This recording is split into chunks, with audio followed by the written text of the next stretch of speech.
রাধে কৃষ্ণ বন্ধুরা, কেমন আছেন আপনারা? আশা করি সবাই ভালো আছেন। আজকে আবার একটা নতুন ভিডিও নিয়ে হাজির হয়ে গেছি। ভিডিওটি শেষ অবধি দেখার অনুরোধ রইল।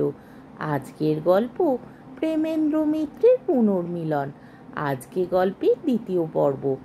সবার আগে আসিল কমলা, সঙ্গে তাহার স্বামী প্রভাসও আসিয়াছে। প্রভাস একেবারে পুরোদস্তুর সাহেব, শ্বশুর বাড়িতেও হ্যাট কোট প্যান্ট পরিয়া আসিয়াছে। কমলারও অনেকটা বিবির মতো বেশভূষা। ক্ষান্ত তো দিদির শাড়ি পরিবার ধরন দেখিয়াই অবাক। দিদির সঙ্গে ভালো করিয়া কথা কইবার সাহসও তাহার হয় না। হিরণময়ী এবং ব্রজগোপাল বাবুও কেমন একটু বাঁধো বাঁধো ঠেকে। কমলা মাহেশের অত্যন্ত ন্যাওটা মেয়েটি কেমন যেন পর হইয়া গিয়াছে। মুখে যাহার কথা ফুটিত না, সে আজকাল ফরফর করিয়া কথা বলে। দু একটা ইংরাজিও সেই সঙ্গে জুড়িয়া দেয়। একটু রোগা হইয়াছে, কিন্তু তাহাতে আরও যেন ছেলে মানুষ দেখায়। ছেলেপুলে হয় নাই, বোধহয় আর হইবেও না। মা সেজন্য একবার বুঝি দুঃখ প্রকাশ করেন। কমলা হাসে, বলে ছেলেপুলে হলে যেন ভারী সুখ। উনি তো বলেন ওসব আমাদের দরকার নেই। মার কাছে কথাগুলো যেন একটু নির্লজ্জের মতো শোনায়। কমলা যেন একটু বেয়ারাই হইয়াছে।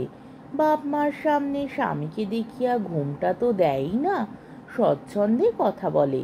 ব্রজগোপাল বাবু কাছে থাকিলে তাড়াতাড়ি সরিয়া পড়েন। হিরণময়ী অস্বস্তি বোধ করিয়া মাথা নিচু করিয়া থাকেন, মনকে বোঝাইতে চেষ্টা করেন আজকালকার ওই রকমই ফ্যাশন। তাছাড়া থাকে সেই কোন মগের মুলুকে, ওর আর দোষ কি? অমলা প্রকাণ্ড একটা মোটর করিয়া একরাশ ছেলেপুলে লইয়া আসিল। তাহার স্বামীও সঙ্গে আসিয়াছে। গোলগাল ছোট্টখাট্ট ভালো মানুষটি, অত বড় ঘরের ছেলে বলিয়া বুঝিবার জো নাই। অমলাকে তাহার চেয়ে অনেক ভারিক্কি দেখায়। অমলা ছেলেবেলা হইতেই একটু গম্ভীর, এখন তাহাকে অত্যন্ত রাশভারী মনে হয়। তাহাদের সরকার সঙ্গে আসিয়াছে। দেখা যায় যে বাবুর চেয়ে অমলাকে সে মান্য করে বেশি। আদেশপত্র অমলাই সব দেয়। ছেলেপুলেরা বাপকে তো মানেই না, ভয় করে যা মাকে।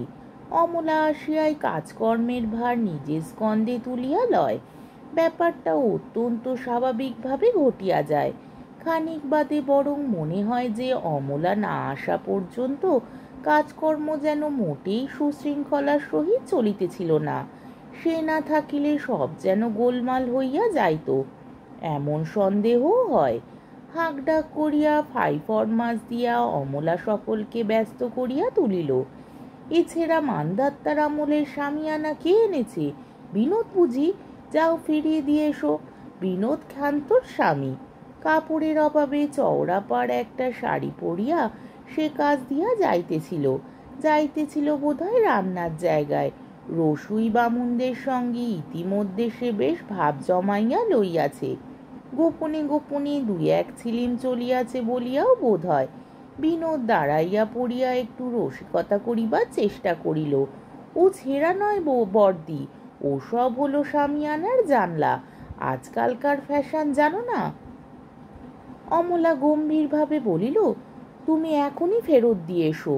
ভালো সামিয়ানা যদি না পাও সেখানে, তাহলে অন্য জায়গায় দেখতে হবে। অমলার কণ্ঠস্বরে কিছু একটা আছে। বিনোদের রসিকতার উৎসাহ একেবারে নিবিয়া গেল।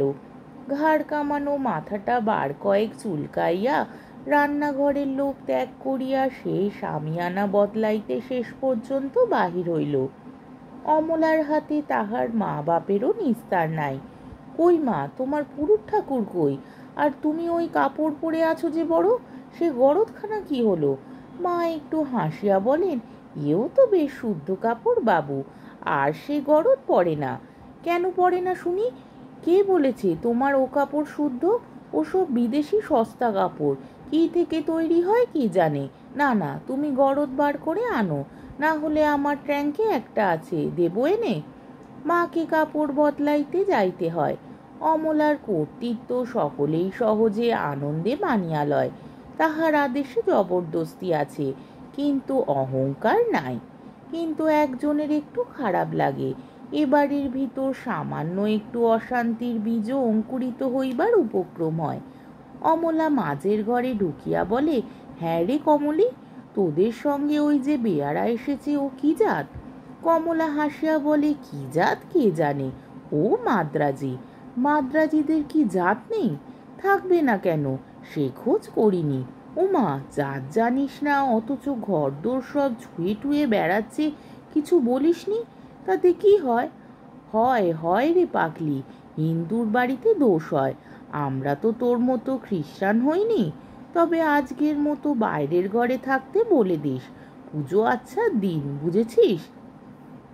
কমলা হাসিয়া বলে, আচ্ছা মুশকিল বাপু, ও তো সেখানে আমাদের রেঁধে পর্যন্ত দিয়েছে, কি হয়েছে তাতে? অমলাও হাসিয়া বলে, হয়েছে এই যে তোর হাতে আর আমরা খাবো না, তা খেও না। কথাটা হাসিয়া বলিলেও কমলা মনে মনে বুঝি একটু অসন্তুষ্ট হয়। অমলা বাহির হইয়া গিয়াছিল, খানিক পরে ফিরিয়া আসিয়া বলে, হ্যাঁ রে, প্রভাসকে দেখছি না কেন? উনি একটু বেরিয়েছেন। বেরোতে দিলি কেন? থাকলে একটু দেখাশুনো করতে তো পারতো। কমলা অপ্রসন্নভাবে বলে, সে তোমরাই করছো, আমরা ওসব বুঝি টুঝি না। আমরা কথাটার ওপরে একটু জোরই দেওয়া হইয়াছে। অমলা বুঝিতে পারিয়া একটু গম্ভীর হইয়া যায়। মায়ের সর্বাপেক্ষা রূপসী মেয়ে দত্ত পরিবারের আদরের বধূ বিমলা আসিয়াছে অনেক দেরিতে। অত্যন্ত সাধারণ বেশে একটি ছ্যাকড়া গাড়ি করিয়া 6 মাসের ছেলেকে সে নিজেই কোলে করিয়া আনিয়াছে। দূর সম্পর্কের এক দেওর পৌঁছাইয়া দিতে আসিয়াছে মাত্র, সঙ্গে একজন ঝিও আসে নাই। বিমলা কাছেই থাকে বলিয়া মা ইতিপূর্বে 2-1 বার তাহাকে আনাইবার চেষ্টা করিয়াছেন, কিন্তু সফল হন নাই। আজ গাড়ি হইতে তাহাকে নামাইতে গিয়া তিনি অবাক হইয়া যান। বিমলার হাত হইতে ছেলেটিকে কোলে তুলিয়া তিনি প্রথম আদর করেন। রাজপুত্রের মতো ছেলে হইয়াছে। কিন্তু বিমলার দিকে চোখ তুলিয়া চাইয়া তিনি সবিস্ময়ে জিজ্ঞাসা করেন, এ কি ছিঁড়ি হয়েছে মা তোর? অসুখ বিসুখ করেছিল নাকি? কই খবর দিসনি তো? বিমলা ম্লান হাসিয়া মৃদুস্বরে বলে, অসুখ করবে কেন? এমনই তো শরীর। এমনই শরীর কি রে? গলার কণ্ঠা বেরিয়েছে, মুখটা শুকিয়ে এতটুকু হয়ে গেছে, ময়লা হয়ে গেছিস, কি হয়েছিল মা? বিমলা মায়ের সঙ্গে যাইতে যাইতে মাথা নিচু করিয়া বলে, সত্যি কিছু হয়নি তো মা? মায়ের মন সে কথা বিশ্বাস করিতে চায় না।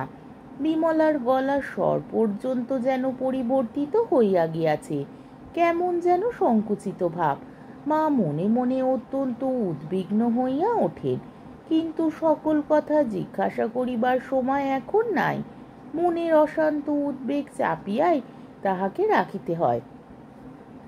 বাড়িতে ঢুকিতেই অমলা জিজ্ঞাসা করে, বিমলা যে একা এলো, অপূর্ব আসেনি মা?